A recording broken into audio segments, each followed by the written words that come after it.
우리는 지금 특별히 이 대림절을 맞아서 첫 번째로 크리스마스를 맞이한 사람들이라고 하는 주제로 그렇게 말씀을 함께 나누고 있습니다. 오늘은 그 두 번째 시간으로 이 목자들에게 알려진 이 성탄 소식에 대한 귀한 복음의 말씀을 함께 나누고자 합니다. 에리 프롬이라고 하는 아주 유명한 심리학자가 있습니다. 그는 자신의 책인 건전한 사회라고 하는 그런 책을 썼습니다. 여기서 그는 건강한 사회와 또 병든 사회를 구별하는 기준점을 제시하고 있습니다. 그가 말하는 건강한 사회를 가늠하는 그 기준이라고 하는 것은 기본적인 인간의 그 본성의 욕구가 지금 그 사회에 제대로 실현되고 있는가, 바로 이것이 되어야 한다는 것입니다. 그러니까 건강한 사회는 인간에게 필요한 당연한 욕구, 이것들이 원만하게 실현될 수 있는 그런 사회여야 한다는 겁니다. 반대로 인간에게 지극히 당연한 그 욕구들이 실현되는 것이 좌절시켜지는, 그렇게 좌절되는 그런 사회는 결단코 병든 사회라고 이야기할 수밖에 없다는 겁니다. 우리 기독교인들은 흔히 욕구 그리고 또 욕망이라고 하는 단어를 상당히 죄악시하는 경향이 있습니다. 그러나 여러분 깊이 생각해 보면 이 욕망이라고 하는 이 자체는 사실상 우리의 생명하고 직결되어 있는 의미입니다. 배가 고픈데 여러분 식욕이 땡기지 않습니다. 그러면 여러분 어떻게 되겠습니까? 혹자는 다이어트가 됩니다. 이렇게 반응을 하지만 죽게 됩니다. 피곤하게 하루를 살았습니다. 그런데 수면 욕구가 들지 않는 겁니다. 그래서 날마다 불면증에 시달리면 어떻게 되겠습니까? 주님께서 우리에게 주신 이러한 욕망을 거둬가시면, 우리 주님께서 당장이라도 거둬가시면 우리들은 당장 우리의 일상을 영위할 수 없습니다. 그러니 이 욕망이라고 하는 이 단어를 우리가 곡해해서 이해할 게 아닙니다. 그러니 욕망이란 우리 주님께서 우리의 생명을 유지하게 하기 위해서 우리에게 주신 소중한 선물로 받아들여야 할 것입니다. 기독교인들이 특별히 쉬쉬하는 이 성욕은 어떻습니까? 하나님께서는 이 성욕, 이 성적인 욕구를 통해서 지금도 새로운 생명을 탄생시키십니다. 그러니까 이 성적인 욕망이란 그 자체로 우리 하나님과 관계를 맺는 새로운 자아, 그리고 새로운 인격을 탄생시키는 아주 귀하고 선한 도구가 되는 것입니다. 그러므로 우리 크리스찬이 경계해야 할 것은 이미 충분히 배가 부른 사람이 더 먹고 더 가지려고 하는 그 식탐입니다. 그 식탐과 우리가 싸워야 하지 식욕 자체가 아닙니다. 우리 성도가 싸워야 할 것은 우리에게 주어진 이 시간들, 이것들을 계속해서 낭비하며 늘상 무료하게 게으름으로 탕진하는 바로 그 게으름이지 이 수면에 대한 욕망이 아닌 것입니다. 불일 듯이 우리에게 끓어오르는 그 성적인 욕망, 이것이 그 자체로 악한 것이 결코 아니라는 겁니다. 이런 관점에서 이 에리 프롬의 지적은 참으로 옳습니다. 인간이 자기의 그 자신의 행복을 위한 이 욕구를 적절하게 충족하는 세상이 당연히 옳습니다. 만약에 이를 거절당하는 그런 지체들이 넘쳐나는 사회는 결단코 병들어 있는 사회라고밖에 말할 수 없습니다. 오늘 우리가 읽는 하나님의 말씀, 여기에는 처음으로 행복한 크리스마스를 맞은 목자들에 대한 이야기가 나옵니다. 그런데 여기서 나오는 이 목자들이야말로 이 병든 세상에서 아주 힘겹게 살아가던 사람들이었습니다. 우리는 요사이 기계화 시대를 넘었고 또 정보화 시대를 넘어섰습니다. 그래서 모든 기기들이 네트워크로 연결이 되는 그런 사물 인터넷 시대, 그래서 너무나 발전된 시대를 살고 있습니다. 그래서 그런지 우리는 때로 이러한 인위적인 것을 떠나서 자연에 파묻혀서 그렇게 일상을 힐링하고 싶은 그런 욕구가 생깁니다. 카톡으로 밤낮 없이 그렇게 업무와 또 학업을 계속 이어가야 하는 우리는 이런 자연에 푹 안겨서 그렇게 살아가고자 하는 목가적인 삶을 때로 꿈꿉니다. 이럴 때 우리는 푸른 평원에 펼쳐져 있는 그러한 목가적인 양떼 목장을 떠올리게 됩니다. 그곳에서 양들과 함께 손을 잡고 뛰어노는 그 목자들, 우리들은 그런 목자들의 삶을 또 동경하기도 합니다. 그러나 예수님 시대에 이 양을 치는 그 목동들, 이 목자로 사는 삶은 결코 그런 삶이 아니었습니다. 예수님 당시에 이 율법을 해석한 세부 조항, 그 미슈나라고 하는 것에 보면 이 목자라는 이 직업을 아주 부정한 그런 직업으로 분류하고 있습니다. 그 이유는 이 목자들이 율법에서 아주 중요하게 여기는 안식일법을 지키지 않았기 때문입니다. 이들은 엄연히 말해서 자신들의 직업상 그 율법이 요구하고 있는 안식일법을 지킬 수가 없었습니다. 목자들이 양을 치던 곳은 대부분 마을로부터 멀리 떨어져서 회당과 성전에서 거리가 멀었습니다. 그렇게 산지나 마을 외곽에 양들에게 먹일 물과 풀을 찾아서 헤매게 되었던 겁니다. 그런데 이 미시나에 따르면 900m를 이상을 걸어가게 되면 그러면 율법을 어기게 됩니다. 안식일법을 어기게 되는 꼴이 됩니다. 그렇기 때문에 이들은 안식일 날 정해진 자기 처소로 가서 예배를 드릴 수 없는 사람들이었습니다. 게다가 사람이야 안식일을 지킨다고 칩시다. 그런데 양과 이 염소들이 우리 주인이 오늘은 예배를 드려 갔으니까 우리가 스스로 풀을 뜯고 또 맹수로부터 우리 자신을 지키자. 그러면서 그날은 특별한 능력을 발휘할 수 있겠습니까? 그래서 이 양들을 지키는 이 목자들은 어쩔 수 없이 이 양들에게 매여 있을 수밖에 없는 그런 사람들이었습니다. 미시나가 이 목자들을 또 부정하게 본 다른 이유는 이들이 정결례법이라고 하는 법을 지키지 않았기 때문입니다. 목자들은 늘 그 양떼의 생존과 직결된 물과 그리고 목초지를 찾아서 헤매게 되었습니다. 예수님 시대에 이 유대 사회는 로마의 속국이 됩니다. 그래서 유대 지역을 다스리던 이 총독과 왕들은 앞다퉈 로마식 수로를 건설하는 데 최선을 다합니다. 그러나 그 당시에 이 목자들이 머물고 있던 유대 광야 목초지는 이 로마식 수로의 혜택을 결코 받을 수 없는 곳입니다. 그러다 보니 그들은 이 바리새인들이 중요하게 여기던 식사 때 손을 씻고 먹는 이 정결례, 바로 이 법을 잘 지킬 수가 없었습니다. 그러니 이 목자들은 온갖 종교적인 정죄와 그리고 비위생적인 존재다라는 그런 오명을 그리고 혐오를 뒤집어 쓰고 살았습니다. 또한 바리새인들이 보기에 이 목자들은 대부분 부도덕한 사람들이었습니다. 예수님 시대에는 이 사회 경제적인 그 모든 부가 그 당시에 예루살렘에 집중되었습니다. 유대 남자들은 1년의 그 명절에 3차례 적어도 이 예루살렘 성전에 가서 자신들의 제사를 드려야 했습니다. 자신들의 예물을 갖다 바쳐야 했습니다. 그리고 또한 성전세를 따로 내게 되었습니다. 그러니 그 당시에 이 예루살렘에 이 금들이 예루살렘으로 집중되었습니다. 역사 기록을 따르면 유다 전쟁 때 그 성전에 가득 차 있던 금들이 시중에 풀리게 됩니다. 유대 성전이 망하게 되면서요. 그러자 그때 그 당대 주변의 금값이 절반으로 폭락했다라는 기록이 있습니다. 또한 이 성전이 파괴될 때 이 금화들을 부유한 예루살렘 주민들이 다 꼴딱 삼켰다. 그런 소문들이 돌자 로마의 군인들이 그 당시 예루살렘 주민들의 배를 갈라서 학살을 했다라고 하는 기록도 있습니다. 이처럼 유대 사회는 예루살렘의 막대한 정치, 종교, 사회, 이 권력, 이 모든 것들이 당시에 예루살렘에 집중되어 있었습니다. 그 당시 그래서 이 사두개인들이던 이 사람들을 중심으로 이루어져 있던 유대 사회의 실세들이 이 모든 재물과 토지와 부와 권력을 독점하고 있었습니다. 그런데 이와는 대조적으로 예루살렘 바깥에 살던 작은 마을의 사람들은 극단적인 가난에 시달리고 있었습니다. 부당한 조세 제도로 인해서 대부분 자기 땅을 저당 잡힙니다. 그리고 자기는 노예와 소장농으로 팔리게 됩니다. 당시 이러한 사회적인 희생양 중에 그 중에 대표적인 부류가 바로 이 목자들이었습니다. 예수님 시대의 목자들 대부분은 자기 자신의 소유의 양을 치는 사람들이 아니었습니다. 많은 가축들을 소유한 예루살렘의 그 부호들, 바로 이들은 자기 가족들만으로 이 많은 양과 염소를 지킬 수가 없었습니다. 그래서 그 당시에 이 목동들을 고용해서 삭스를 주고 대신 자기 가축을 돌보게 했습니다. 그런데 바로 이때 주인들은 그 하청 이 목동들과 아주 구체적인 계약서를 조항을 써서 썼다고 합니다. 유대사에 펼쳐진 이 광야는 결코 아주 목가적이고 또 낭만적인 그런 평화로운 곳이 아닙니다. 양들을 노리는 수많은 맹수들, 이들이 득실거리는 적자 생존의 장입니다. 그러다 보니 목자들은 이 양을 지키는 과정에서 자신의 그 목숨을 걸어야 되는 상황을 자주 접하게 되었습니다. 이 때문에 목자들이 자기의 생명이 위협받게 될 경우에 자기가 맡은 이 양, 염소를 몇 마리까지는 포기해도 되는지 이 수치를 정해놓고 계약서를 쓴 겁니다. 그러니 목자들은 날마다 늘 불안한 삶을 살 수밖에 없었습니다. 혹시라도 내가 지금 당장 죽음을 맞이하면 우리 가족들은 도대체 어떻게 되는 것인가?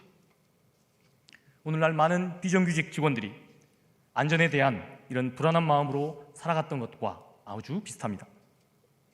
게다가 이들은 유대 사회와 마을로부터 철저하게 격리된 채 살았습니다. 가끔씩 마을로 가서 사람들과 함께 어울리려고 하면 어디선가 이 바리새인들이 냄새를 맡고 나타나서 아주 지저분한 사람, 그리고 율법을 지키지 않는 죄인들, 이렇게 날카로운 시선으로 정죄하며 이 사람들이 늘 기가 죽게 만들었습니다. 그래서 이들은 늘 사회로부터 고립되고 독립된 채 그렇게 고독한 일상을 살아가고 있었습니다. 작년에 출판된 심리학자 김태형 박사의 가짜 자존감 권하는 사회라고 하는 책이 있습니다. 이 책에서 그는 이 자존감이라고 하는 것이 사회적인 산물이다라고 주장을 합니다. 사람이 자기 자신을 존중하는 마음, 그래서 내가 가치 있다라고 여기는 그 마음이 결코 자기 스스로 형성할 수 있는 것이 아니라는 겁니다. 자존감은 다른 누군가에게 자신이 쓸모있는 존재가 되고픈 그러한 자연스러운 욕망에서 비롯된다는 겁니다. 다시 말해 자존감이란 자기가 속해 있는 그 사회에 뭔가 도움이 되는 사람으로 그렇게 이바지하고자 하는 그 욕구에 따라 발생한다는 겁니다. 그러니 사회 그리고 사람과 또 그 관계, 이것을 떠나서는 결코 사람이 자신을 존중하는 욕구를 채울 수 없습니다. 인간에게 식욕, 수면, 또 수면욕, 그리고 성욕, 이것뿐만 아니라 자신이 사회적 쓸모를 찾으려고 하고 또한 그것을 건강하게 누리려고 하는 이러한 본성적인 욕망이 있다.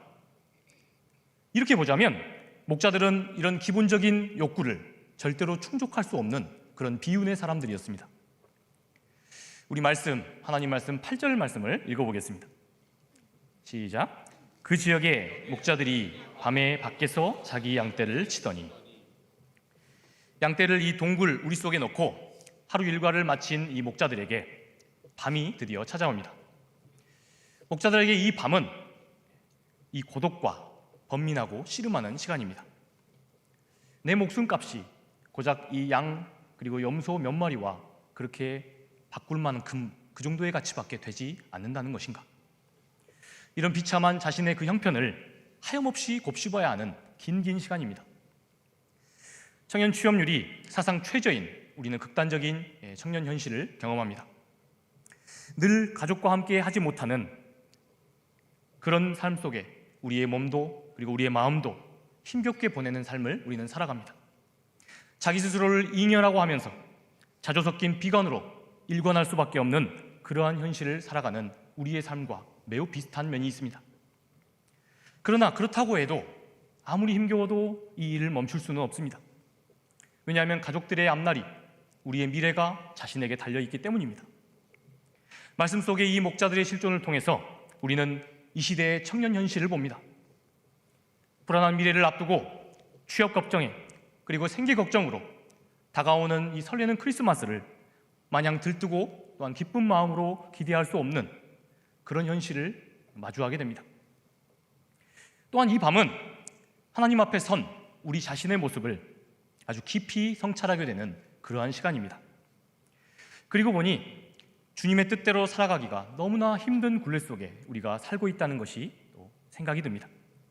그런 생각에 우리의 몸도 마음도 지쳐 있습니다. 성경을 더 못 읽고 기도도 더 못하며 또한 말씀대로 살아가지 못했던 그러한 삶이 우리에게 너무 죄책감에 너무나 버겁다는 느낌이 듭니다.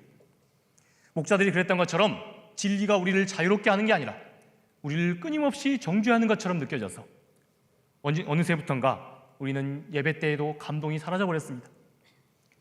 심지어 믿음으로 살아봤자 나의 삶이, 나의 미래가 더 나아질 것 같지 않다라고 하는 피관이 내 마음속에 계속 부릴 듯 일어나서 고통의 나날을 보냅니다.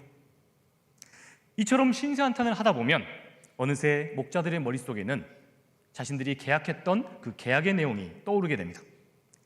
맹수가 오지 않는 날이면, 그래서 무사히 하루를 마치는 날이면 이런 충동이 드는 게 일상이었습니다. 주인에게 이렇게 말할까? 맹수가 나타나서 오늘 죽을 뻔했습니다. 그래서 한두 마리의 이 양과 염소를 포기할 수밖에 없었습니다. 그렇게 하고는 한두 마리의 양을 몰래 훔쳐도 계약상으로는 아무런 문제가 생기지 않는 겁니다. 또한 새끼를 낳는 시즌이 되면 양이 한두 마리 사라져도 아무도 아는 사람이 없습니다.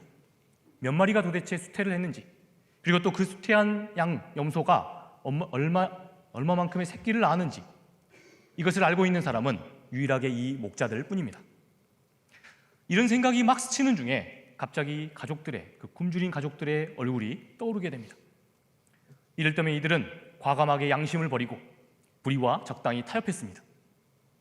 그리고 그러면서 잃어버린 나의 사회적인 위치와 또 나의 자존감을 보상받는 것이라며 스스로를 합리화하는 그런 삶을 살아가게 된 겁니다. 그렇게 목자들은 자신들을 죄인이라고 정죄하는 그런 고통스러운 사회 속에서 진짜로 불의한 죄인이 되어 그렇게 헤어나올 수 없는 죄인된 인생으로 살아갈 수밖에 없었습니다. 그런데 오늘 우리 하나님의 말씀을 보면 이러한 목자들에게 아주 뜻밖의 소식이 전해지게 됩니다. 이 세상을 구원하실 하나님의 아들 예수 그리스도의 탄생 소식이 가장 먼저 바로 이 목자들에게 들렸다는 소식이었습니다. 우리 하나님 말씀 9절 말씀을 함께 읽겠습니다. 주의 사자가 곁에 서고 주의 영광이 그들을 두루 비추매 크게 무서워하는지라. 아멘. 크리스마스가 다가오면 우리는 누구나 대체로 마음이 설렙니다. 솔로들은 이번 크리스마스 땐 왠지 내가 솔로로 지내지 않을 것 같다라고 하는 그런 느낌적인 느낌 때문에 설렙니다. 그리고 연인들은 이 크리스마스를 어떻게 사랑하는 사람과 무엇을 하며 보내야 할까, 이런 마음 때문에 또 설렙니다. 지금 설레시는 분들이 이렇게 웃으시는 것 같습니다. 그런데 우리 예수님의 이 탄생 소식을 접한 목자들의 반응은 결코 설렘과 기대 그리고 기쁨의 감정이 아니었습니다. 오히려 이들은 크게 무서워했다라고 기록합니다. 여러분, 그런데 당연한 일이었습니다. 하나님의 아들이 오신다는 이 소식, 이것은 목자들에게 과연 무엇을 의미하는 것이겠습니까? 그것은 바로 이 목자들에게 아주 설레고 기대되고 기쁜 소식이 아니라 자신들에게는 심판을 의미하는 그 소식이었기 때문입니다. 바리새인들이 그토록 정죄하며 말하던 바로 그 심판의 때가 다가왔구나, 이제 드디어 올 게 온 거구나.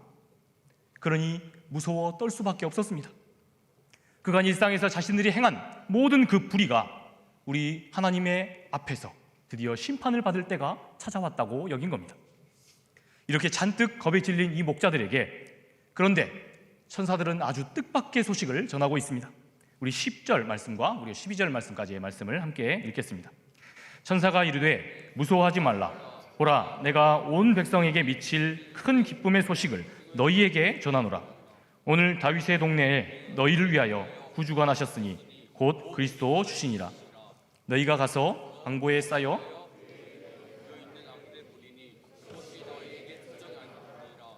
아멘. 천사는 지금 그들에게 아주 뜻밖의 소식을 전하고 있습니다. 지금껏 사람들에게 정죄받고 그리고 천대받던 그런 인생들이었습니다. 그래서 자신들에게 지금 남은 것이라고는 하나님의 그 무시무시한 심판만이 남겨져 있다고 이들은 수도 없이 들어왔습니다. 그래서 그들은 당연히 그럴 거라고 믿고 살아가고 있었던 겁니다. 물론 알고 보면 이들은 자신들의 힘으로 어쩔 도리가 없어서 그래서 그렇게 힘겹게 하루하루를 버티며 살아가고 있었습니다. 그러나 아무도 그들의 형편과 상황, 이들이 어쩔 수 없는 그 상황을 이해해주는 사람이 없어서 더 서럽고 서글픈 그들이었습니다. 그런데 그런 이 목자들에게 이런 주님의 위로의 음성이 들린 겁니다. 그동안 얼마나 힘들었느냐. 사랑하는 아들아, 사랑하는 딸아, 이제는 괜찮다. 다른 누구도 아닌 바로 너희들을 가장 먼저 구원하시기 위하여 이제 구주가 나실 것이다. 그 누구보다도 우리 주님의 은혜가 가장 절실하고 긴급하고 절박한 너희, 바로 너희들 같은 사람을 위해 우리 예수께서 세상에 오신다는 겁니다. 바로 이 엄청난 복음의 메시지가 선포가 된 겁니다. 어쩔 수 없이 당시에 불의와 적당히 타협하면서 그렇게 살아갈 수밖에 없었던 우리, 그래서 스스로를 너무나 무기력하게 그렇게 비관하며 살아가던 우리, 바로 어제까지도 꼭 믿음이 없는 사람인 것처럼 그렇게 살아왔던 무기력한 우리들을, 그런 우리들을 위해 우리 주님께서 오신다는 겁니다. 수도 없이 어쩔 수 없이 이를 되뇌이면서 남의 양이나 그렇게 훔치며 살아가던 그런 연약한 목자들이었습니다. 우리 주님께서 불의를 심판하신다면 바로 이처럼 가장 불의한 이들을 가장 먼저 심판하실 것입니다.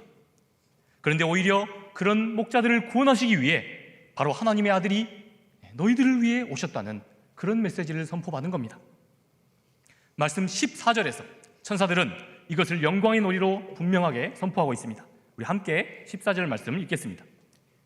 지극히 높은 곳에서는 하나님께 영광이요 땅에서는 하나님이 기뻐하신 사람들 중에 평화로다 하니라. 아멘. 지극히 높은 우리 하나님의 영광이 지금 누구에게 집중되고 있다는 겁니까? 바로 목자들과 같은 인생들에게 집중되고 있다는 겁니다. 이들 목자들, 바로 이들 같은 인생들을 위해 우리 하나님께서 누구보다 가장 우선 기뻐하셨다는 겁니다. 지금껏 조연 인생으로 살아가느라고 자기 평안과 자기 위안은 사치처럼 여기며 도무지 자기 자신을 돌볼 수 없었던 그런 사람들, 남의 인생 우러러보면서 남의 인생 꾸며주고 포장해주느라 자기답게 살아가지 못하던 너무나 평범하던 그 사람들에게, 그렇게 죄인으로 살아갈 수밖에 없었던 이 목자들에게 제일 먼저 이 크리스마스 초대장이 전달되었다는 것입니다. 바로 이 기쁘고 감동적인 소식을 들은 이 목자들의 반응을 우리가 주목해 볼 필요가 있습니다. 우리 말씀 15절에서부터 17절 말씀 함께 읽겠습니다. 천사들이 떠나 하늘로 올라가니 목자가 서로 말하되 이제 베들레헴으로 가서 주께서 우리에게 알리신 바 이 일이 이루어진 일을 보자 하고 빨리 가서 마리아와 요셉과 그 위에 누인 아기를 찾아서 보고 천사가 자기들에게 이 아기에 대하여 말한 것을 전하니. 아멘. 이 소식을 접한 이 목자들에게 지금 굉장히 놀라운 변화가 나타나고 있습니다. 그들은 지금 자기들을 위한 아주 특별한 크리스마스 초대장을 받고 이렇게 놀랍게 반응합니다. 바로 그 놀라운 반응, 이들의 변화는 이 일이 이루어지는 것을 보자 라고 하는 기대였습니다. 이들은 기대 없이 살았던 사람들입니다. 그리고 또 빨리 갔다 라고 하는 그 기대에 부합하는, 그 소망에 부합하는 바로 그 행위였습니다. 늘 고독하게 자기를 비하하고 무기력하게 자기 스스로를 고립시키며 그렇게 살아갔던 사람들이었습니다. 그런데 바로 그런 이들이 당당하게 일어나서 기대와 소망에 붙들린 인생으로 그렇게 변화되었던 것입니다. 그리고 이들은 단숨에 바로 그 아기 예수님을 찾아가서 이 사실을 눈으로 확인하고자 찾아갔습니다. 그간 고독 속에 무기력하게 주저앉아 있던 이들이 바로 그 성탄의 초대로 인하여서 자신들의 자존감을 드디어 사람들 앞에서 회복하게 된 것입니다. 사랑하는 성도 여러분, 청년 여러분, 성탄의 본질이 바로 이것입니다. 바로 이 성탄이 나를 위한 하나님의 사건이다. 바로 그 하나님의 만남의 성탄의 사건이 바로 나를 위한 사건이다 라는 것을 절감한 사람은 기대와 소망의 마음으로 들뜨게 됩니다. 하나님이 그 어떠한 상황 중에도 반드시 나와 함께 하신다 라고 하는 이 놀라운 확신으로 자기 삶의 활력으로 가득 차게 됩니다. 그리고 그 믿음에 부합한 삶, 그 기대에 합당한 아주 적극적인 행보로 자신의 삶을 결단하며 그렇게 나아가게 됩니다. 성탄을 앞두고 있는, 성탄을 기다리고 있는 사랑하는 상당 청년 교회 여러분, 성도님 여러분, 여러분들에게도 이러한 기대와 또한 응답이 있으시기를 주님의 이름으로 축복합니다.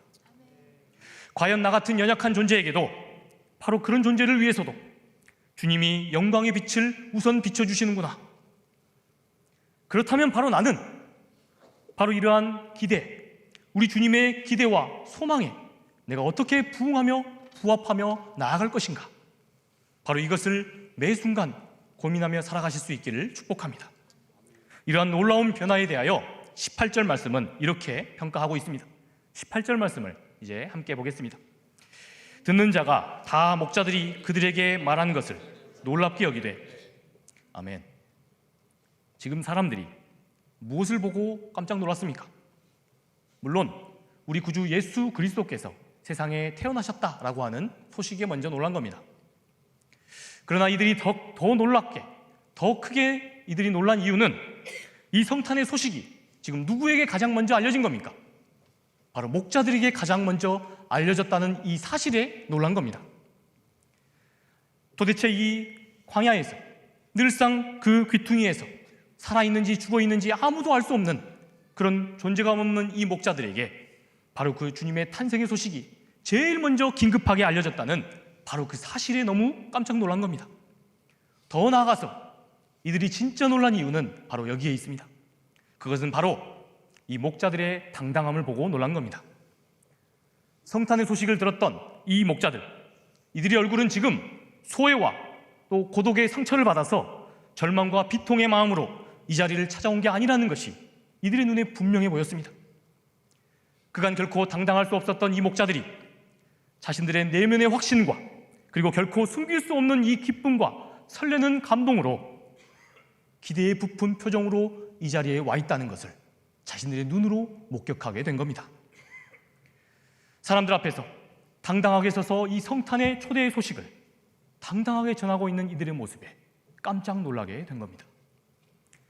사랑하는 청년 여러분, 성탄을 맞는 올 이 한 해 끝자락에서 여러분들의 삶에 이러한 만남의 축복이 있으시기를 주님의 이름으로 축복합니다. 마지막으로 이 마지막 절 말씀을 함께 보고 말씀을 마치고자 합니다. 20절 말씀을 함께 읽겠습니다. 목자들은 자기들에게 이르던 바와 같이 듣고 본 그 모든 것으로 인하여 하나님께 영광을 돌리고 찬송하며 돌아가니라. 아멘. 뜻밖의 이 첫 번째 아주 놀라운 크리스마스를 맞게 된 목자들은 어둡고 침침하던 그런 인생의 아주 끔찍한 밤, 그 비참한 밤중에 우리 하나님께 영광을 돌리고 도리어 찬송을 하는 그런 놀라운 인생들로 변화되었습니다. 그리고 이들은 자신들을 향한 이 하나님의 뜻이 진짜 명백한 현실임을 자신들의 눈으로 목격했습니다. 그리고는 다시 말씀은 자기들의 자리로 다시 돌아갔다라고 이야기하고 있습니다. 여러분, 이 목자들이 돌아간 자리는 어디입니까? 다시 남의 양떼를 비참하게 칠 수밖에 없는 변하지 않은 그 현실의 자리입니다. 여전히 남의 양떼야 치면서 그렇게 먹고 살아야 하는 아주 고독한 자리, 그 광야의 자리였습니다. 그렇다면 여러분 한번 상상해 보십시오. 자기 자리로 다시 돌아갔던, 이 성탄의 소식을 듣고 나서 자기 자리로 돌아갔던 이 목자들은 그 이후에 어떤 자세로, 어떤 삶의 자세로 자신의 주어진 삶을 살아갔을까요? 바로 이것이 오늘 이 자리에서 우리 하나님께서 여러분 청년들에게 주시는 하나님의 도전입니다. 바로 이 뒷이야기는 목자들처럼 결핍과 그런 고독의 일상을 계속해서 살아가는 우리 교회들이, 지금도 이 말씀을 듣고 있는 청년 여러분들께서 직접 써나가야 하는 아름다운 러브스토리가 되어야 하는 것입니다. 바라기는 이 크리스마스의 초대에 기대와 설레는 마음으로 그렇게 임하면서 여기에 놀랍게 반응하시는 여러분들의 삶이 되실 수 있기를 주님의 이름으로 축복합니다.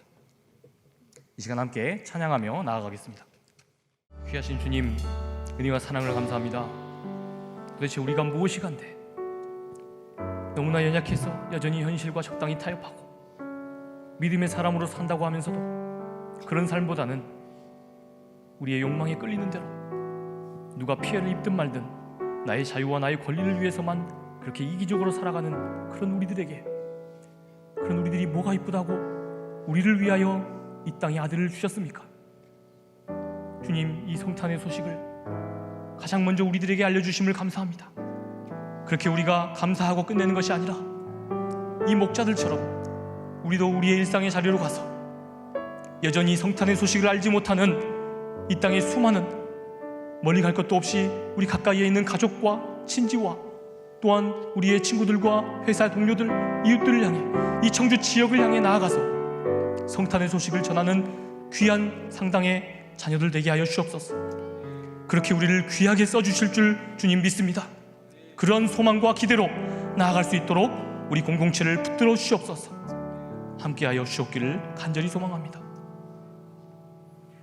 이제는 우리 구주 예수 그리스도의 은혜와 하나님 아버지의 놀랍고 극진하신 사랑하심과 성령님의 감화, 감동, 교통하심의 역사가 성탄의 소식을 가장 먼저 목격한 목자들과 같은 그런 삶 살아가던 우리들, 그런 우리들에게 귀중한 성탄의 소식을 알려주신 그 주님의 사랑을 전파하기로 다짐하는 이 자리에 모인 우리 모든 상당의 청년들 머리머리 위에 이 땅, 이 조국의 귀중한 하나님의 어린 양, 우리 청년들 머리머리 위에 우리 조국 대한민국 위에 지금부터 영원토록 함께 하옵시기를 간절히 축원하옵나이다. 아멘.